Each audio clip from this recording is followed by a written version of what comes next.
We want to thank them for today, and they can be heard on their own program in the morning. At 8:35. Right if you can work, friends, and we'll see you tomorrow with some more Christmas gift suggestions. From WHDH in Boston. Yes, of course.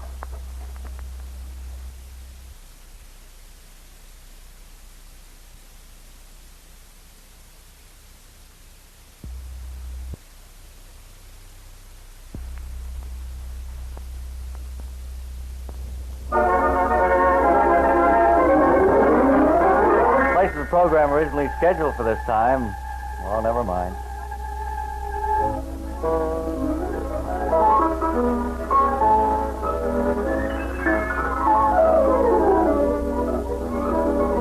Good afternoon, and a happy July 4th to everybody. Welcome to our holiday edition of Matinee with Bob and Ray. It's a gay, rollicking half hour of fun, foolishness, music by Ken and Bill, with Charlie Burgoyne at our control table. And entering the studio, I thought you were somebody else. Where's Ray? Haven't seen him, huh? It's 1 minute after 1 for anybody who's wondering what time it is. There's the musical note. And for the next half hour, you're in for a great variety of wonderful features. Of course, all of our Monday features are here. We have words. What? Name one. Well, if you want to get down to brass tacks about the thing, I suppose we could name one. We're having a hunting and fishing feature today.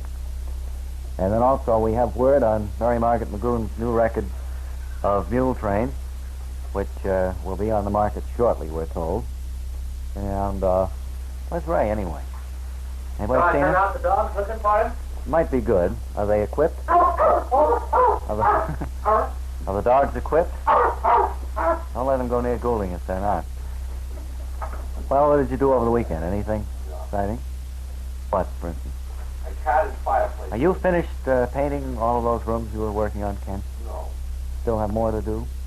How are the funds holding out? Badly. And you, Bill, I understand that you had a very interesting experience over the weekend. Nobody stole your automobile? Nobody smashed it up? This has been an unusual weekend for Green. Nothing happened. There he is. The dogs found him. And now we're ready to roll, I believe. I told everybody about our hunting and fishing feature for this afternoon. Incidentally, Bob, you won't believe this, but I forgot the program. Did you really? Honestly, I did. Oh, I can believe it. I was in the newsroom, and I was talking with Mr. Lou Stone, news editor. I see. And Mr. Stone and I were conversing on a great many subjects, and You were talking about pleurisy when I left. We were discussing the case of pleurisy. One of our hired hands here, Walt McNaney, a newsman, We call him Scoop around who here. has been struck down with pleurisy and is abed at home in Waltham. Well, good for you, Walter. And here's hoping that you're listening. And he is, undoubtedly. Undoubtedly. Old Wally, as we used to call him. I presume That was back in prep school days. We used to call him He and I Wally. used to dance the Light Fantastic when we were over at prep school. Mm-hmm. And not together, I might add. No. But, yes, we did. One cut-in, we did dance together, come to think of it. Got mixed up there a little bit. Yeah, Huh? but other than that, it was the same thing. Well, anyway, time slipped away. I forgot the program. And I want to apologize to you, Bob, and All right. You rather left me holding the bag. to Wilson and Billy Green. I want to apologize. Ken is in a state of complete thirdly today, Bob. No, He went to see Vladimir Horowitz. And he said Horowitz. He said he was the greatest that he's seen in years. Is that true? Is Can I that why quote you on Wilson that? is thirdly today? In fact, this morning, Ken Wilson was comparing Horowitz, think of this, and Jose Iturbe. He was comparing the two? Yes. That's all we'll say about it. Just this morning, He I was was comparing them. This morning, I was comparing Bill Green with Eddie Duchin. Well, that's not being very kind to Ed, Bob. I don't believe. I suppose not. Poor Ed's a nice fellow. What have you got against him? Not a thing. How's the commercial stand today on this Oh, they stand Monday? pretty bad on this Monday, July 4th, 1949. Is this the 4th of July? That's the script I have here. Well, I didn't know. Did you have a big time last night? Yeah, night before the 4th. had a big Yeah, boy. celebration. It's kind of cold for July, isn't It it? seems to be, yeah. Gee whizzikers. I wonder if the Red Sox And- will cop the gun for long. Well, it's a funny thing. It's a funny thing, you know. Got a they're- big doubleheader coming up today with the Yankees. No, They'll lose that's two. the funny thing. They're I playing know. They're football. going to lose 2 games at the Yankee Stadium today. They're playing football during this season.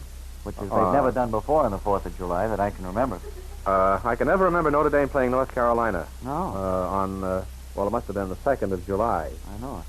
Or the 1st. I've never heard of that. And Harvard and Brown playing so early in the year. On the 2nd Of course, they should rehearsal for what they'll do in November when they meet. I wonder how they'll make out in November when they meet. Oh, by what I saw today, I think Brown will beat them 28-14. Well, that's your prediction, and come November, and we'll look back and see if you were right today. Meanwhile, let's jump into this old crystal ball and look around, see what's going. Mm-hmm. Nothing much. No, a couple of goldfish. Snowflakes going around in there. Or goldfish. Whatever happened to those things? Remember those paperweights that used to have snowflakes inside them? They're still around. Incidentally, when I was up in the White Mountains this past September, I was heading That was north. last September, last year, wasn't it? That's right. I was heading up to Canada. This coming September, you going up again? And we stopped at the Flume. You should excuse the expression. At the flu? Flume. Flume. And I went inside a little shop that evidently the state of New Hampshire is running, a neat little deal they have there. And they had paperweights with the old man of the mountain inside with the little white things that will flop all around if you shake it up. I love those things. It's a paperweight. And I didn't have any people papers. had to pry me away from this thing. I didn't wanted to have buy any papers several. to hold down, or I would have bought one myself. But That's right. You need them to hold down papers. And I was going to buy a lot of them and use them for cheap Christmas gifts. Why didn't you? Well, I wasn't thoughtful, and I didn't have the Christmas money. is still 6 months away, so you should worry. I didn't have the investment capital at the time, Bob, which amounted to $10 or so. Maybe come November you will. I've got news. I haven't. Oh. I'm not better off in November, either. Well, boys, hello. Hi, Mary. Ken. I Kenny and Billy and Bobby and mentioning your record a moment you, ago. Mr. Goulding. Thank you, Mary. I was mentioning your record and saying that we may have big news shortly on the situation. That's what I understand. I think it's grand of you two boys to take such fine interest in me. The only thing we're worried about is whether enough of your friends listening will want to get a record of this. Well, I don't know. I don't see why they would. I Well, am don't good. undersell yourself. I'm good. But I don't know, with Vaughn Monroe around, what anybody would want. Well, with you me have a playing. somewhat different style from Vaughn Monroe. Well, I think his voice is deeper. It is deeper, But and, I think it's about the same as far as timbre goes. yeah. And since he has the Moon Maids, do you have any vocal group? incidentally, I think my notes are truer. Good Well- many notes are truer than Bing's. Than Vaughn's, you mean? Bing too. Thing too, huh? And I think that my notes are pretty good, although I don't have the range that Crosby has. Hello, Mary dear. Hello, Tex darling. Hey, what's What all happened? this? What's going on here? I don't know. He seems to Well, we decided to call it. I'll truce tell you, and all Bob this and Ray, nonsense. I've been kind of playing up to Mary lately because I'm planning to appear with her on this record release of hers. Incidentally, before you two go any further, how is Edgar, Mary? Yeah, how is Edgar, Mary? He's fine, and Ray, will you drop dead? Yeah, I wouldn't mention Unless that. they Ray. mention Edgar now. You think What he's a- Texas darling did you say? I said, Mary dear, that I'm kind of shining up to you, what with this new record release on the way. Oh, you old thing, That's you. going to make a mighty nice Christmas present for a lot of people down there. Oh, Tex, aren't you the Right commercial-minded commercial, soul? yes. He's got his oar in there all the time. Bless his heart. Only when I'm taking the boat out, Bob. I can't understand. I can't understand that. It's wonderful to see two people. It's a complete turnabout. I love to see old enemies make up, don't you? It always brings tears to my eyes. Bob. Well, it kind of brought tears to my eyes, too, Ray. I know My why. eye, I should say. I know why they brought them to yours. Well, I've been eating onions, that's why. You're a little gamey, Tex. Oh, I wouldn't say that, Ray. I would, definitely. In fact, I'll go on record as saying such. But that's beside the point. Mary, you're not going to sing anything today. No, don't absolutely kill not. it, I don't want to kill my mule train. No, sir, because that's Oh, so really that's going to a be... plum, that is. That is. It's something that It's my greatest record so far, I'd say. I think it is. Next Well, to you- Cow. you know I what- call it Cow, the other one. Cow in Switzerland. Yeah, That's the B-side. that's the B-side. Is that That's going the to be- bovine side. Oh, that- Mary. Is that going to back up Mule Train? Yeah, I brought some cookies. Would you like some cookies, Sure, Bobby? sure. Help yourself. Thanks, man. They're little cookies I made up at home before Hey, I came in. What are these little black things? Chocolate pieces of chocolate and Toll House? Oh, no, don't eat that one. Excuse me. Oh, Oh, I see. It's moving. Huey. Well, I didn't know those little black things no, were in them, Bob. Let's put the cookies I over didn't here. put them in. No, well, And they I'm got sure in my somehow. fairy godmother didn't either. Okay. Well, But if you want to eat them, go ahead. Help yourself. sure. Well, you'll be back tomorrow to let us know how things are going, will you? Sure, Yes, will. you will, Ray. Come on, dear. All right, Tex. We'll go on out and eat. Why don't you... What a beautiful romance that's going to be. Boy, that's really something. I Why don't wonder- you play a number? I wonder where they're going to eat. We ought to do a pickup at them at the... Well, let's follow them, and we'll find out while they're playing. We'll hide a microphone behind the picture on the wall.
You turned the tables on me. I haven't heard that in a long time, and thank you for bringing it back to us I think you're reviving that. in such dramatic form.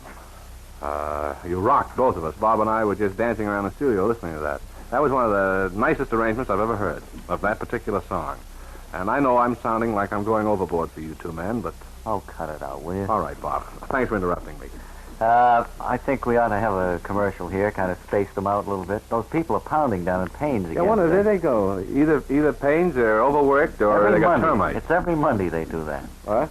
Every Monday they start coming up through the floor and Is it getting Monday? closer and closer. I thought it was payday they used to start pounding up through the floor here. I always had the impression it was payday, but maybe I'm wrong. No, Harkin, they're eating lunch, Bob. they've stopped. Maybe Really? they're getting closer. Meanwhile, let's listen to part 2. Chesterfield satisfy women and men. Chesterfield's over and over again. Milder, much milder, all smokers agree. Always buy Chesterfield's ABC. I believe we have our Chinese home problems expert with us today, don't we? We do? I Well, think so. all right. Let's go right over there and present. What's his name? I never remember his name, Bob. Is it John J. Lee. Lee? John J. Lee and his unoriginal Bad Will Hour. Broadcast direct from the International Compound at Shanghai. As we look in on Mr. Lee, he's holding court now. And he has several thousand people flocking around seeking his advice. Next, Mr. Lee. Thank you. First problem, please. My problem this. Excuse me, you have bit char siu din on lapel. What? You have a little piece char siu din on lapel. Oh, hand me sauce. Right. You want lice go with this? No? Your problem, please. My wife. Don't mention proper name, coolie, or nothing. Well, my wife, you see, I've had trouble. I met my wife while I was a pirate on the Yangtze. Don't mention any proper place or name or thing. I was, So you riverboat pilot, eh? I was a pirate for a good many Pirate. years. Yes, and I was taking gold and hiding it in my little cache way up in the stream. I say, tell me where you hide this gold. Not on your life, Mr. All right, Lee. go on with your story, please, and don't get too close to fans. All right. No. My problem is this. What happened after you made I went back to my cache to look for my gold, and there was only a few little things around there. None of it being the gold I left. One was a note from my wife saying tough. Signed her